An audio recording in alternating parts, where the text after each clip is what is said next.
Good morning to all of you.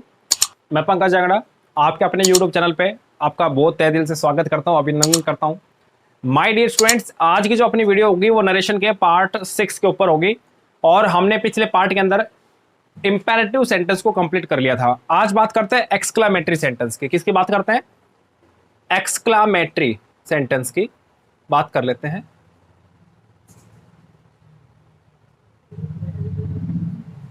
प्यारे बच्चों, exclamatory sentence actual में क्या होता है उसको ध्यान से सुन लो।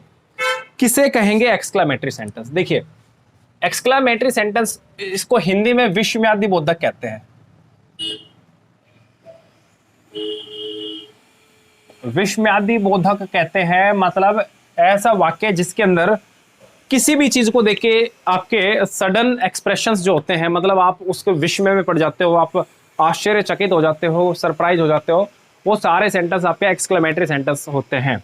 मतलब याद रखो कि इसके जो पहचान होती है जनरली वो ये होती है कि सेंटेंस के एंड में आपको इस टाइप का साइन आपको मिलता है। देखो, एक सेंटेंस पढ़ा है तो उसके एंड में आपको ये मिला था, एक सेंटेंस था उसके एंड में ये मिला था, आज जो सेंटेंस के एंड में आपको ये मिल रहा है। तो आपको अलग अलग पहचान भी समझ में आ रही होगी।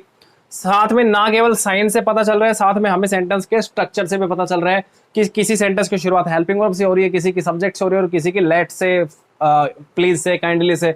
अगर आप चैनल पे नए हो तो पिछले वाली वीडियो जाके देखो, आपको हर चीज समझ में आ जाएगी कि मैं क्या बातें कर रहा हूं अभी। देखिए, एक्सक्लेमेटरी सेंटेंस के अंदर याद रखना इंटरजेक्शन आता है। इंटरजेक्शन आता है प्यारे बच्चों। अब कहोगे सर ये इंटरजेक्शन क्या होता है? 8वां पार्ट्स ऑफ स्पीच होता है interjection. Total 8 parts of speech होते हैं इंग्लिश में। सबसे पहले होता है नाउन, फिर प्रोनाउन, फिर एडजेक्टिव, फिर वर्ब, फिर एडवर्ब, फिर कंजंक्शन, फिर प्रपोजिशन, फिर इंटरजेक्शन। ठीक है, 8 पार्ट्स ऑफ स्पीच होते हैं जिसमें 8वां इंटरजेक्शन होता है, जिसको कभी पढ़ाया नहीं जाता। इसको सिर्फ और सिर्फ बताया जाता है कि इंटरजेक्शन होते हैं। कारण क्या है? क्योंकि ये कोई भी ये किसी चीज को मॉडिफाई नहीं करते। मतलब किसी चीज के जो बोलते हैं कि भाई विशेषता बताने का काम, वो विशेषता बताने का काम ये लोग नहीं करते हैं। ये किसी की विशेषता नहीं बताते हैं, ना ही किसी की जगह पे आते हैं। तो ना तो किसी की जगह आते हैं, ना विशेषता बताते हैं। वो सारे इंटरजेक्शन होते हैं। माय डियर स्टूडेंट्स, होते कौन कौन से हैं? जैसे मैंने कहा हुर्रा, आपने पढ़ा होगा हुर्रा खूब अच्छे से। फिर आपने पढ़ा होगा अलास, भी पढ़ रखा होगा। फिर आपने पढ़ रखा ब्रावो, अब आपको अच्छे से याद आना शुरू हो गया होगा, है ना, कि हाँ ये इंटरजेक्शन हमने पढ़ रखे हैं कहीं ना कहीं। उसके बाद बात कर लेते हैं कि ओ माई गॉड। आपने इस टाइप की बातें आपने जरूर सुनोगी। आपने फाई ये भी जरूर सुना होगा कहीं ना कहीं पे। फाई नहीं सुना होगा तो बताएंगे क्या होता है ये। ठीक है, इस प्रकार से और भी होते हैं। जैसे आपको वाट और हाउ, देखो यहां ध्यान से सुनना, वाट और हाउ ये आपके इंटरजेक्शन भी होते हैं, डब्ल्यूएच वर्ड्स भी होते हैं। इंटरजेक्शन भी होते हैं, डब्ल्यूएच वर्ड्स भी होते हैं। अगर सेंटेंस के एंड में आपको साइन ऑफ इंटरोगेटिव मिलता है तो इंटरोगेटिव सेंटेंस में आ जाएगा, और अगर आपको डब्ल्यूएच वर्ड्स में मिलता है तो डब्ल्यूएच वर्ड्स की कैटेगरी का, सॉरी क्या बोलते हैं, इंटरजेक्शन का आ जाएगा, अगर इस टाइप का साइन मिलता है तो। अब कहोगे सर इंटरजेक्शन होते क्या है? देखिए प्यारे बच्चों, ये सडन एक्सप्रेशंस को शो करते हैं, सडन एक्सप्रेशन को बताते हैं। मतलब सीधी सीधी भाषा में आप ये समझ लो कि आपके मुंह से निकला हुआ एक एक शब्द, आपके मुंह से निकला हुआ एक एक शब्द अगर आपने उसको एक्सप्रेशन के साथ बोला है तो इंटरजेक्शन है। किसी भी चीज को देख के सडनली आपके माइंड में कोई फीलिंग आई है, किसी शब्द को आपके मुंह से निकल गया बिना सोचे समझे, आपका इंटरजेक्शन होता है। फॉर एग्जाम्पल, मान लो कि आप अपना रिजल्ट देखने गए, रिजल्ट देखने जब गए तो अब आपने देखा कि आप टॉप कर गए, आप स्कूल में, कॉलेज में, यूनिवर्सिटी में टॉप कर गए। देखते आपके दिमाग में, आपके मुंह से क्या निकलेगा? ओ बेटे, बोलते हो आप इस टाइप से, ओ बेटे। तो हिंदी के अंदर जो इंटरजेक्शन होते हैं ओ बेटे, वो हिंदी का इंटरजेक्शन होता है। लेकिन अंग्रेजों को ओ बेटे का नहीं पता, इसलिए मैंने इस लिस्ट में ओ बेटे वर्ड नहीं जोड़ा। लेकिन अंग्रेज ओ बेटे की जगह किसका यूज करते हैं? हुर्रा का यूज करते हैं।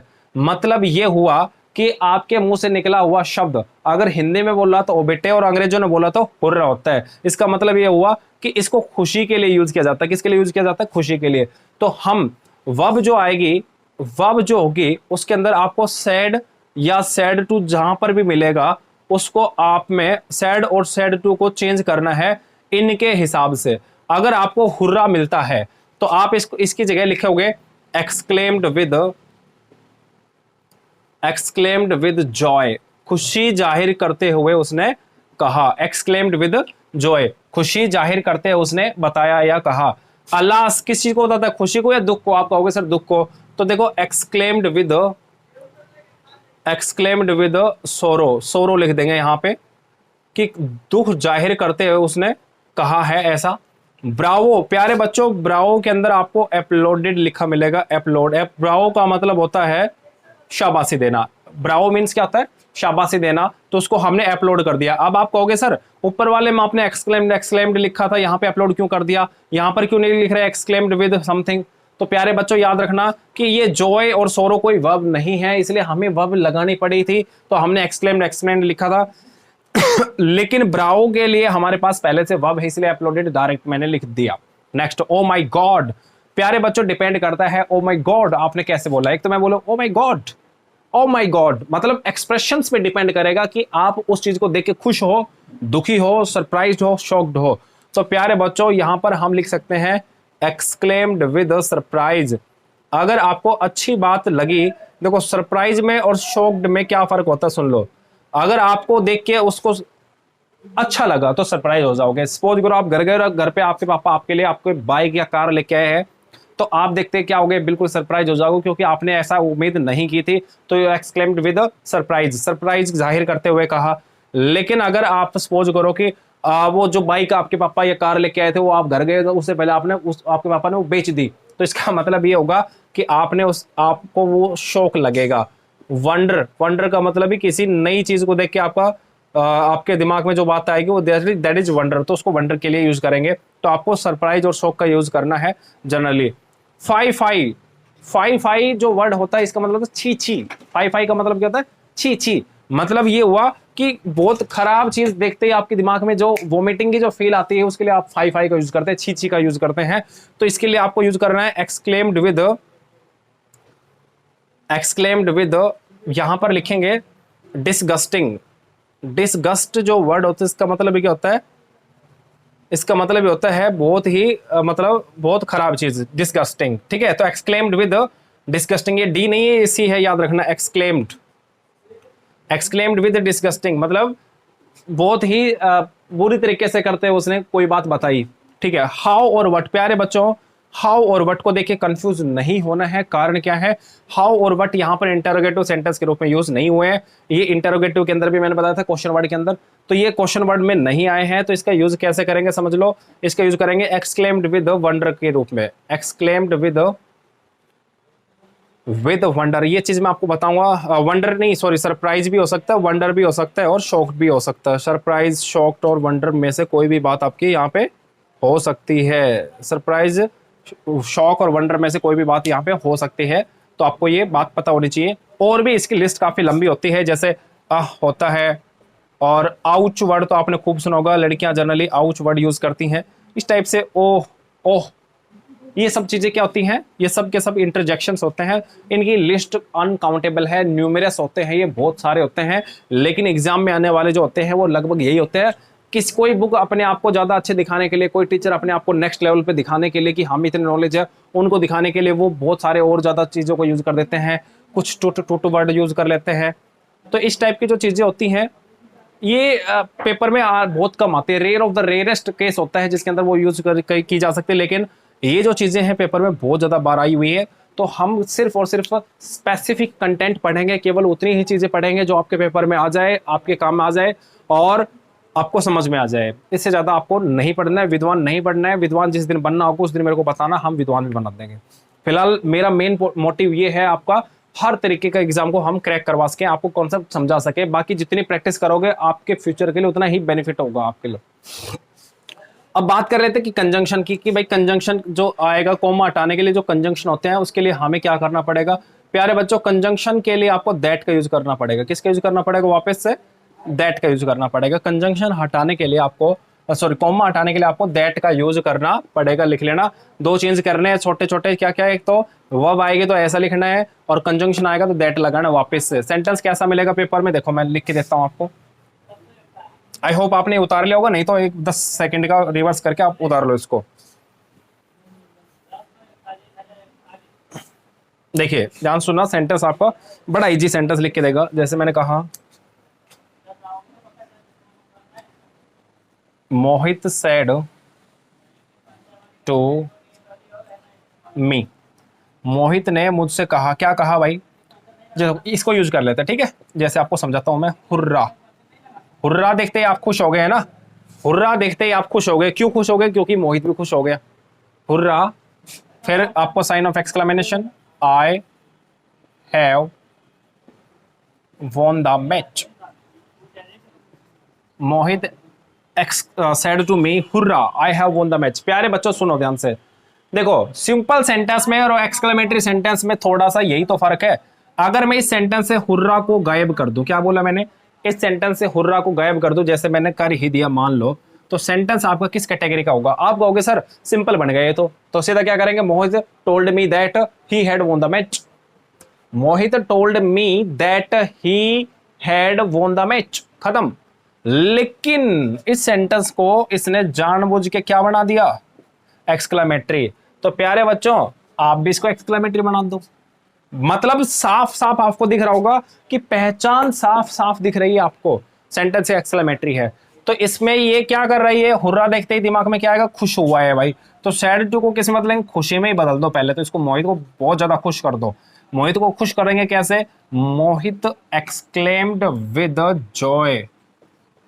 मोहित ने खुशी जाहिर करते हुए कहा, क्या कहा मैंने, मोहित ने खुशी जाहिर करते हुए कहा। किससे कहा, मुझसे कहा, टू मी, मुझसे कहा। मोहित ने खुशी जाहिर करते हुए मुझसे कहा। ये जो टू है, इन दोनों चीजों को जोड़ने के लिए मैंने खुद से बीच में जोड़ा है टू, ठीक है। कभी कहो सर टू कहां से आ गया, प्यारे बच्चों मैंने क्या कहा, फिर से मैं आपको बताता हूं कि ये जो टू है ये मैंने खुद से अपने पास से जोड़ा है इन दोनों चीजों को जोड़ने के लिए, क्योंकि ये तो है नाउन और ये है प्रोनाउन, और नाउन और प्रोनाउन को जोड़ेंगे तो बीच में कोई चिपकाने वाली चीज तो चाहिए। चिपकाने वाली चीज क्या होगी, टू होगी। अगर मैं इसको चिपकाने वाली चीज नहीं लिखता, मान लो ये ऐसा लिख देता, तो पढ़ के देखो सेंटेंस कैसा बना, Mohit exclaimed with joy me, Mohit exclaimed with joy me. समझ में नहीं आया ना, इसका मतलब सेंस नहीं आ रही थी तो सेंस अब आ गई। Mohit exclaimed with joy to me, Mohit ने खुशी जाहिर करते हुए मुझसे कहा। कॉमा हटा दो भाई, क्या कहा, अब आगे वाली बात देखेंगे। अब प्यारे बच्चों इस सेंटेंस के अंदर हुर्रा लिखूं मैं या नहीं लिखूं? आप कहोगे सर मत लिखो, क्यों? क्योंकि हुर्रा की जगह तो ये सब कुछ लिखना पड़ा है। हुर्रा की वजह से ही तो इतनी परेशानी उठानी पड़ी है हमें, तो हुर्रा खत्म हो गया क्योंकि हुर्रा की जगह हमने ये सब लिख दिया। अब देखो, अब सेंटेंस में कौन है, आई, कौन सा पर्सन, फर्स्ट पर्सन कौन, मोहित के हिसाब से मोहित कौन है, ही है, तो ही, और हैव का क्या करेंगे, हैड, और वॉन, और फिर द, और फिर match, he had won the match, खत्म। भाई साहब कुछ नहीं करना, सबसे सिंपल आसान और बेस्ट तरीका उसका यही है। इससे आसान तरीके से शायद कोई आपको पढ़ा दे, आई डोंट नो, लेकिन मैं अपने तरीके से आपको बेहतरीन तरीके से, आपको बेहतरीन टेक्निक के साथ आपको गाइड कर रहा हूं यहाँ पे। माय डियर स्टूडेंट्स, आपने देखा हुर्रा आया, हुर्रा आते के साथ आपके साथ दिमाग में क्या आएगा, एक्सक्लेम्ड विद जॉय। अगर यहाँ पे अल्लाह आ जाता कि अल्लाह, तो क्या करते, मोहित एक्सक्लेम्ड विद सोरो, बस जॉय की जगह क्या करते, सोरो कर देते हैं, बस इतना सा फर्क था। नेक्स्ट सेंटेंस देख लेते हैं, एक सेंटेंस और देख लेते हैं इसके ऊपर। आपके दिमाग में आ रहा होगा कि हाउ, और जो आपने लिखा था यहाँ पे नीचे, एक तो हाउ लिखा था और एक आपका देखो सेंटेंस ये है, he said how old you are, how old you are। प्यारे बच्चों दो बातें हैं, देखो आपसे कोई पूछे how old are you, क्या आपको इस सेंटेंस का मीनिंग नहीं पता?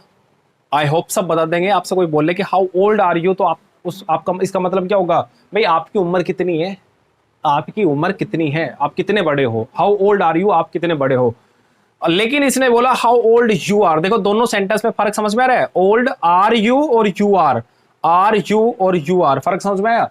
मतलब ये हुआ कि यहां पर तो डब्ल्यू, ये जो हाउ है ये WH वर्ड का काम कर रहा है, और यहां पर जो हाउ है ये साइन ऑफ एक्सक्लेमेशन वाला सिद्धांत के ऊपर आया हुआ है, प्रिंसिपल पे बेस्ड है। इसका मतलब ये हुआ जब इसका जगह ही बदल गई तो वो रूल भी बदल गया। क्या बोला मैंने, जगह बदल गई तो रूल भी बदल गया। जगह बदल गई, यहां पर जगह कुछ और थी, इंटरोगेटिव की थी, और यहां पर जगह कैसी है, एक्सक्लेमेटरी की है। तो जगह बदली तो रूल भी बदल चुका है। इसका मतलब ये हुआ कि यहां पर अब देखो कि यहां पर जो हाउ है ये किसका काम कर रहा है, ये यहां पर सरप्राइज का काम कर रहा है। देखो इसमें क्या, इसका मतलब क्या है, आप कितने बड़े हो, और यहां पर अरे तुम इतने बड़े हो, हाउ ओल्ड यू आर, अरे तुम इतने बड़े हो, मतलब उसने सरप्राइज हुआ है, आंखें फाड़ के बोला अरे तुम इतने बड़े हो, मतलब ये वो सरप्राइज हुआ है। तो इसका मतलब ये हुआ ही सैड, सैड को सैड नहीं लिखेंगे, किस में लिखेंगे, मैंने क्या बोला था एक्सक्लेम्ड विद, अरे बोलो भाई, एक्सक्लेम्ड विद।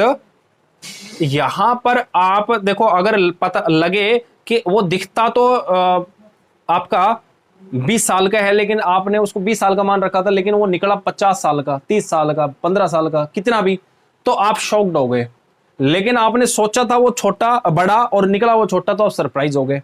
समझ गए मेरी बात? मतलब आप इसमें सरप्राइज भी कर लो चाहे शौक भी कर लो, वो डिपेंड करता है सिचुएशन के ऊपर कि वो उसको शौक लगा या सरप्राइज हुआ। तो हमें तो इस चीज को देख के थोड़ा पता है कि शौक हुआ सरप्राइज हुआ, तो हमने सरप्राइज भी लिख दिया, और चाहो तो इसका शौक भी लिख दो ऑब्लिक लगा के कि भाई दोनों में से कोई भी आ सकता, हमें नहीं पता। ऑब्लिक लगाने का मतलब दोनों में से कोई भी आ सकता, हमें नहीं पता। ठीक है, अब तो सेंटेंस हो गए यहां तक, और कॉमा हटाने के लिए क्या कर दिया, दैट कर दिया। तो he exclaimed with surprise that, उसने सरप्राइज जाहिर करते हुए कहा, क्या कहा, हाउ ओल्ड यू आर की जगह क्या कर देंगे आप, देखो सेंटेंस को सिंपल बनाएंगे, पहले सब्जेक्ट आए, फिर हेल्पिंग वर्ब, फिर ऑब्जेक्ट आएगा, हाँ या ना, फिर मेन वर्ब और फिर ऑब्जेक्ट। पहले सब्जेक्ट आएगा, फिर हेल्पिंग वर्ब, फिर मेन वर्ब और फिर ऑब्जेक्ट। बिल्कुल सही बात है। तो दैट के बाद सब्जेक्ट आएगा। सब्जेक्ट कौन है भाई, यू है। यू कौन सा person, second person. Second person किसके हिसाब से बदलेगा, ऑब्जेक्ट। ऑब्जेक्ट तो कोई नहीं दिख रहा, क्या कहा मैंने, ऑब्जेक्ट तो है ही नहीं, तो नहीं है तो क्या करें, क्या ऐसा कैसा छोड़ दे, नहीं ऐसा कैसा नहीं छोड़ सकते प्यारे बच्चों, इसको बदलना पड़ेगा। आप इसकी जगह कुछ भी लिख दो, लेकिन यू का यू नहीं होना चाहिए, याद रखना। बस मैंने कहा आई कर दिया, क्या बोल दिया मैंने, आई, और इजमार को क्या कर दिया, देखो आई की जगह आप कहोगे शी भी कर सकते हो, दे भी कर सकते हो, वी भी कर सकते, लेकिन यहां पर यू का यू नहीं छोड़ सकते। क्या कहा मैंने, यू का यू नहीं आ सकता, तो मेरी इच्छा थी मैंने आई लिख दिया। आपकी इच्छा शी लिखने की आप शी लिख दो, किसी की इच्छा अगर मान लो वी लिखने की तो वी लिख दो। तो आई इजमार को वाज में आई वाज, और इतना जिस हिसाब से इसने आंखें फाड़ फाड़ के बोला है कि तुम इतने बड़े हो, तो उसी हिसाब से आई वॉज टू या very old, I was very old, ये बना दिया सेंटेंस। ये अपना सेंटेंस है प्यारे बच्चों। He exclaimed with surprise that, उसने शौक या सरप्राइज जाहिर करते हुए कहा, I was very long old, ठीक है, आई वॉज वेरी ओल्ड, कि मैं बहुत बड़ा था। ये इस सेंटेंस का ये ऐसे बनेगा। मेरी बात समझ में आई? देखो मैं तो रिपीट करता हूं थोड़ा सा, और फिर भी समझ में आए तो एक बार आपके जो वीडियो है उसको वापस ले जाओ, गाड़ी को रिवर्स गियर डाल दो इसका। ही सेड, देखते ही आपको पता नहीं चला कि यहाँ पर टोल्ड आएगा, आस्क्ड आएगा, या फिर आपका ऑर्डर्ड आएगा, कमांडेड आएगा, रिक्वेस्टेड आएगा, या फिर एक्सक्लेमेटरी सरप्राइज आएगा। आप पहुंच गए यहाँ पे पहुंचते भी नहीं पता चला, लेकिन यहाँ पर पहुंचना मजबूरी थी, क्योंकि ये जो वर्ड है ये 2-3 बार आ चुका है अलग अलग वर्ड सब सेंटेंस में। तो हमें पता लगाना था कि इसकी जो शक्ल है वो दिखती तो सेम है, लेकिन ये किस रूप में आया है। आज जो आया है ये किस रूप में आया है, ये एक्सक्लेमेटरी के रूप में आया है। तो एक्सक्लेमेटरी के रूप में आया तो हमने इसकी जगह क्या लिख दिया, एक्सक्लेम्ड विद सरप्राइज लिख दिया, बिल्कुल। कोमा हटा दिया, कोमा हटाने के लिए दैट कर दिया। फिर हमें पता है सेंटेंस की शुरुआत किससे होती है, आप कहोगे सब्जेक्ट से होती है। सब्जेक्ट कौन है, आई, क्योंकि ये यू है। यू कौन सा person, second person. Second person किसके साथ मिलता है, ऑब्जेक्ट। भाई साहब ये सब्जेक्ट है, ये वर्ब है, ऑब्जेक्ट तो है ही नहीं, ऑब्जेक्ट तो है ही नहीं, तो क्या यू का यू छोड़ दे, नहीं, यू का यू नहीं छोड़ना है, उसको बदलना है। बदल दिया मैंने किसमें, आई में, आई वॉज वेरी लो। समझ में आ गया? ठीक है, ये तो था अपना एक्सक्लेमेटरी। लास्ट जो सेंटेंस है वो है अपना ऑप्टेटिव सेंटेंस। कैसा सेंटेंस है ये अपना, ऑप्टेटिव, और फिर नरेशन खत्म। अभी नरेशन खत्म हो जाएंगे 2 मिनट के अंदर अंदर,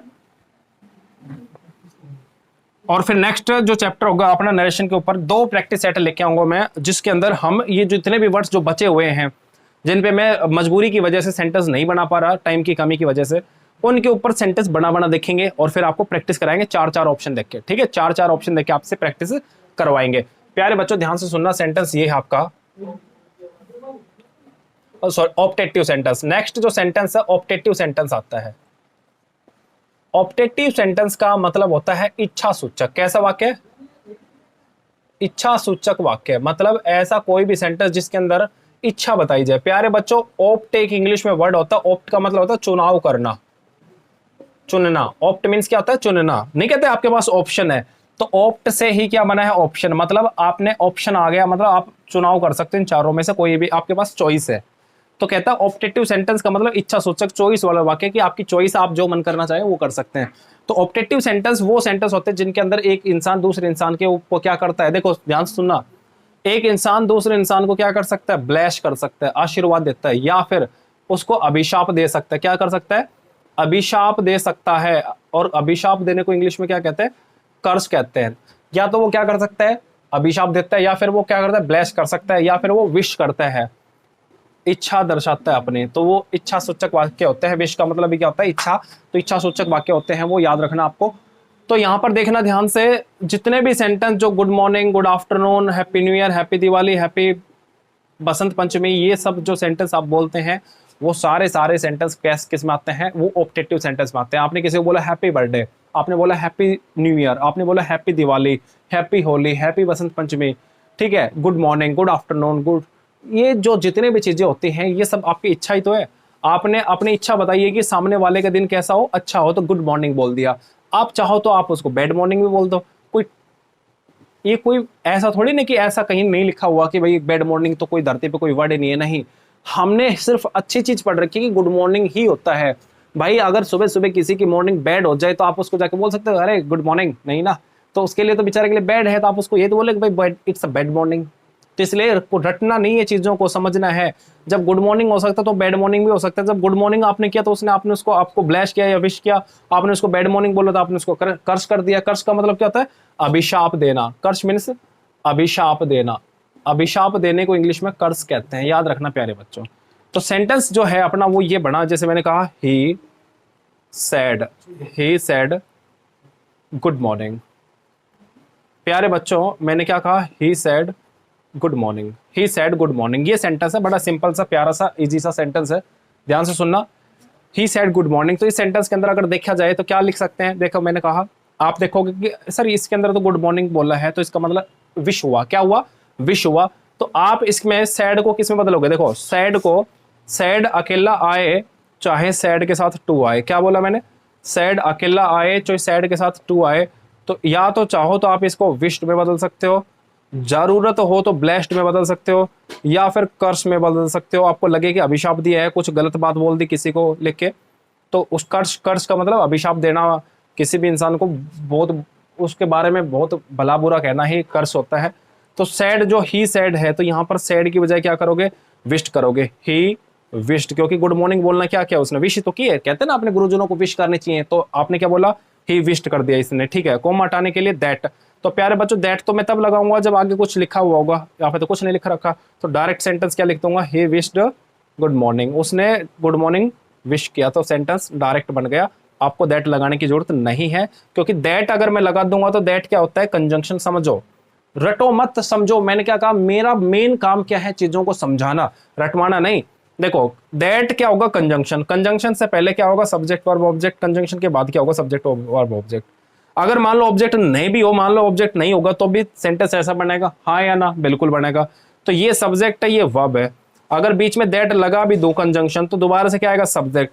अब सब्जेक्ट है कहीं पे, आप कहोगे सर सब्जेक्ट तो नहीं है, फिर भी किसी को नहीं पता, मान लो उसने इसको सब्जेक्ट मान लिया, तो फिर ऑब्जेक्ट वर्ब का है, क्योंकि बिना वर्ब के सब्जेक्ट क्या करने आ रहे हैं, बात समझ में आई। इसका मतलब ये हो, इस सेंटेंस में ना तो सब्जेक्ट है ना वर्ब है, और तो इसलिए आपका कंजंक्शन भी नहीं आ सकता। मतलब जो लिखी गई बात है उसको डायरेक्ट जोड़ दिया, सेंटेंस क्या बन गया, he wished good morning, he wished good morning.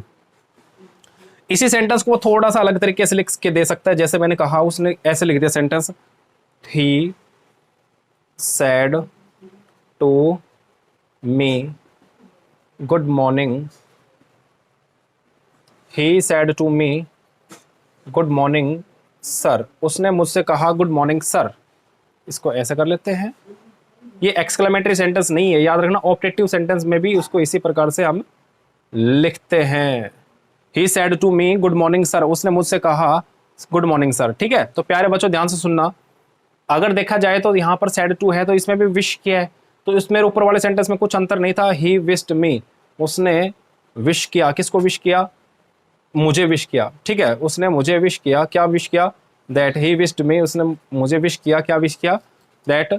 तो that लगाएं नहीं लगाएं, आप कहोगे सर that लगा दो क्योंकि सर आ गया आपकी बार। तो प्यारे बच्चों सर आ गया तो वर्ब तो नहीं है, मैंने क्या कहा था, वर्ब का आना जरूरी है, इसलिए that आ गया है, तो that नहीं लगाएंगे, तो गुड मॉर्निंग डायरेक्ट लिखेंगे। गुड मॉर्निंग जैसे पहले बना था वैसे वैसे बना देंगे, लेकिन अब की बार बीच में कि ये आ गया भाई, सर आ गया आपके, तो आपके जब सर आ गए तो आपको यहाँ पे क्या सर का सर लिखेंगे, नहीं।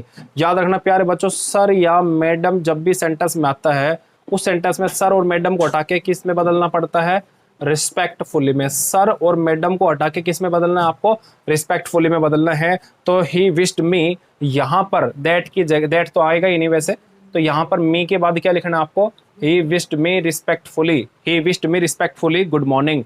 क्या बना sentence? He wished me respectfully good morning. प्यारे बच्चों, मैंने जितने भी क्लियर जो चीजें क्लियर करनी थी आपकी हर चीज क्लियर कर दी, बड़े अच्छे से क्लियर की है। फिर भी मेरी तरफ से कोई कमी रहती है तो आप मुझे कमेंट बॉक्स में जरूर बताओ, और नीचे दिए गए बटन को आप सब्सक्राइब कर दो और लाइक भी किया करो चैनल वीडियो को देखने के बाद, शेयर भी किया करो फ्रेंड्स के साथ। प्यारे बच्चों, आई होप आपको सेशन आपने बहुत इंजॉय किया होगा, आपको पसंद भी आया होगा। सेशन को लाइक कर दीजिए, शेयर कर दीजिए, सब्सक्राइब कर दीजिए। Thank you very much, have a good day.